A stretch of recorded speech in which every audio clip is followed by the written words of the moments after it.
So, good evening, good morning, good afternoon, whatever time it is in your world. I just thought I'd do another story again because it's raining again. So, it's pretty dead. No customers showing up. So, here we go. I just thought I'd talk about a bit about old general stores and such that I've been in old stores. Um, when I first got into picking, I used to hear stories about guys stripping signs right off the fronts of buildings and buying them right off the fronts of buildings, and that era was pretty much done by the time I got into picking. There was the odd sign, the odd push bar on fronts of doors, but the age of just going up to a store and offering to buy the signs off the right off the building just was done.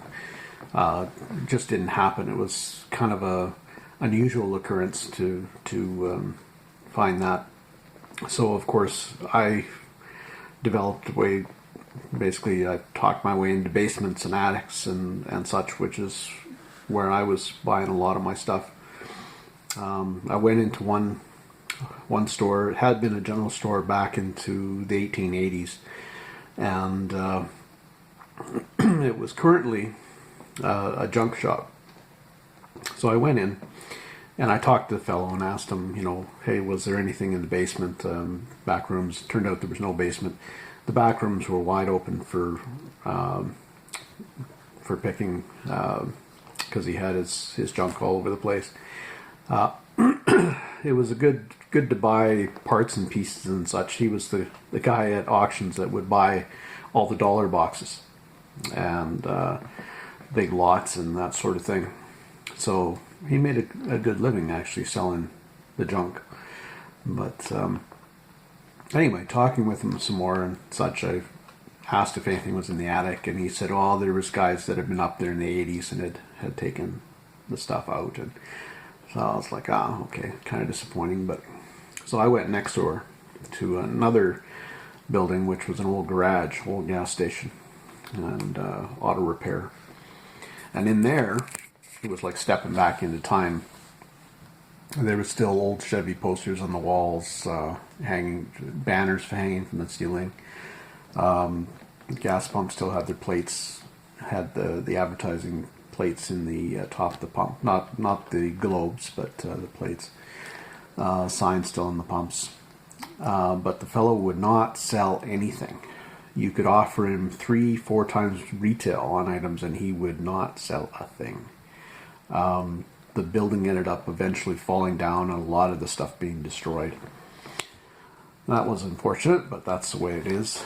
Some people just don't want to sell for whatever reason. That's their prerogative. So, anyway, I went back to, after being disappointed there, I went back to the junk shop, and I got talking to the owner again and said, could I take a look in the attic anyway? Maybe there was something they missed that I'd be interested in. So he said, sure, go ahead. So it was a door on the wall on the second story. It was there was a lean-to on the building that kind of covered up, or that was 2 stories high, but had access to a door that opened up like this, kind of at an angle.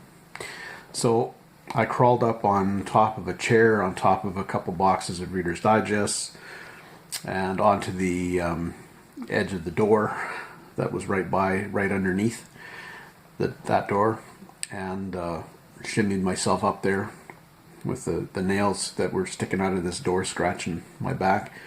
But I got up there, and I got looking around, got the light on and flashlight on, and looking around, and it's dim and it's dusty, really dusty.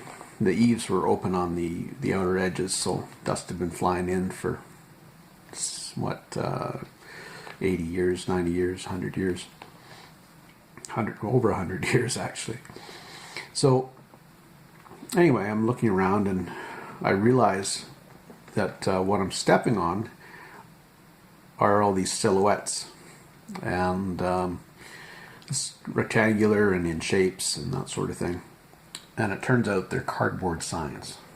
The people in the 80s had picked all the metal signs out, all the tobacco stuff, but had left a lot of other stuff behind. They left all the paper stuff behind, which I bought later. But I ended up putting a stack of these cardboard signs together, all these silhouettes that I was stepping on. And there was Wrigley gum cardboards, die-cut cardboards. There was chocolate company cardboards. Anyway, there was lots of really neat stuff. There was still a few displays, which I bought as well. But anyway, so I get all this stuff together. I had spent about, a good hour at least up there, maybe more, 2 hours. And I started to cough. And it was this fine dust that was causing it. And I wanted to cough my lungs out pretty much. But, and I've since developed a type of asthma because of it. But, or because of the fine dusts and such I've ingested over the last 25 odd years. So anyway, wear a mask.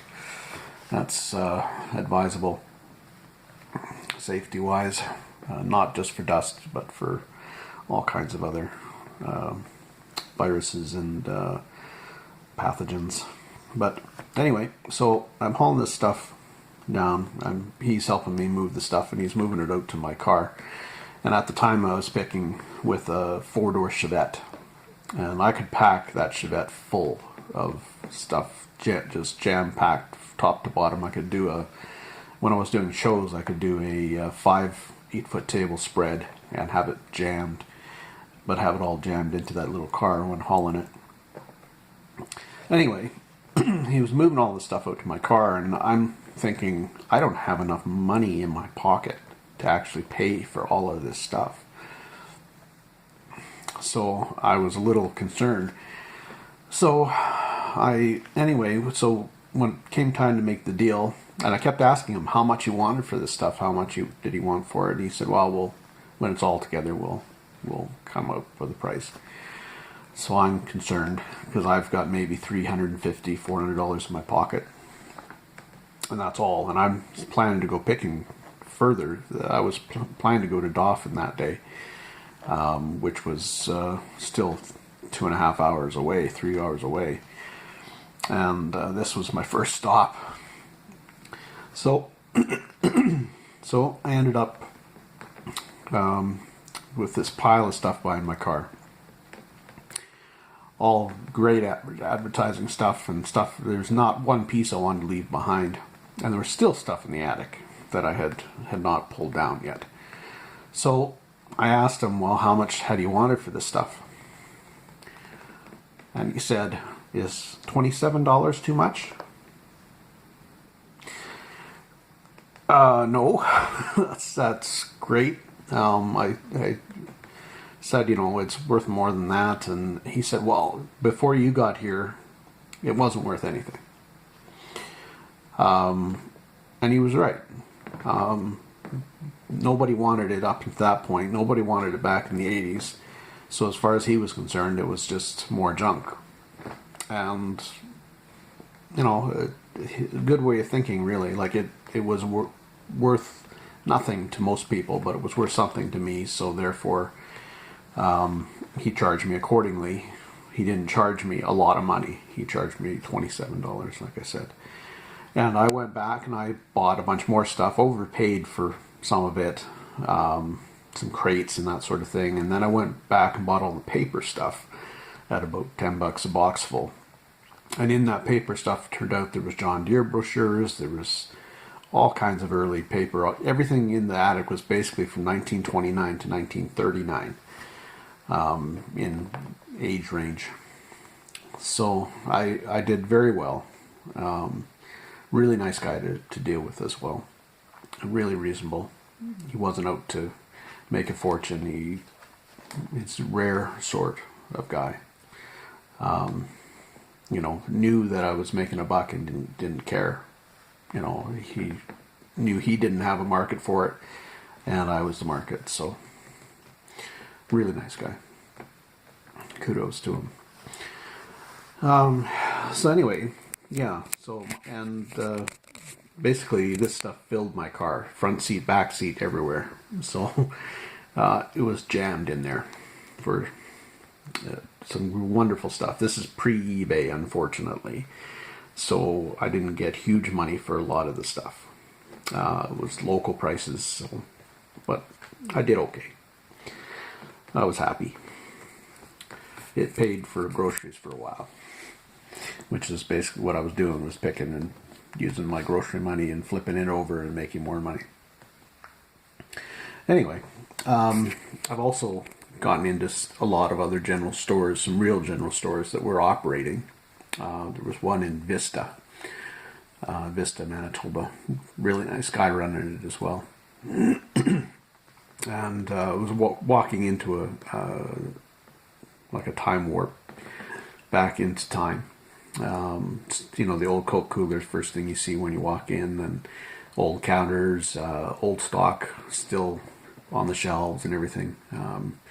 I remember buying, there was a Greyhound sign. I bought some Foster's bottles. That's where your bottles came from, Chris. And I'll put a picture of the building in the video here as well. Really nice guy, and I bought some wonderful stuff, including a RCAF uniform that was a child's size, where you'd World War II, where you'd dress your kid up like Dad. And yeah, so anyway, that's one of the places I've been in and able to buy stuff off the shelves. Was at a hardware store one time in Winnipeg, where I was able to buy Corgi and Dinky toys. There was two of them just behind the counter on the top of the shelf that I bought for $2.98 a piece. Mint condition Olds Tornado and a Cadillac Superior ambulance. That's what they were. Still remember that. And I bought old toys and vintage toys and such from them as well. So, but those times are pretty much past. They'll happen the odd time, but those times are also pretty much past. Now it's getting into those places when they're closed, finding out the owners and getting into those buildings before they get cleaned out and the stuff tossed. But yeah, times have changed. But the same principles of picking still apply. You're just not buying stuff off the buildings. You're not buying able to see the stuff. You've got to actually go digging for it. And now as people are buying stuff out of older collections and that sort of thing, not necessarily what I consider picking, but I do it too. I've bought stuff out of collections, but I don't consider that real picking, really. If you're buying stuff directly from the source, that's what I consider picking. But anyway, to each his own. Whatever people think, I guess. So anyway, that's it for now. And happy picking, safe picking. Take care.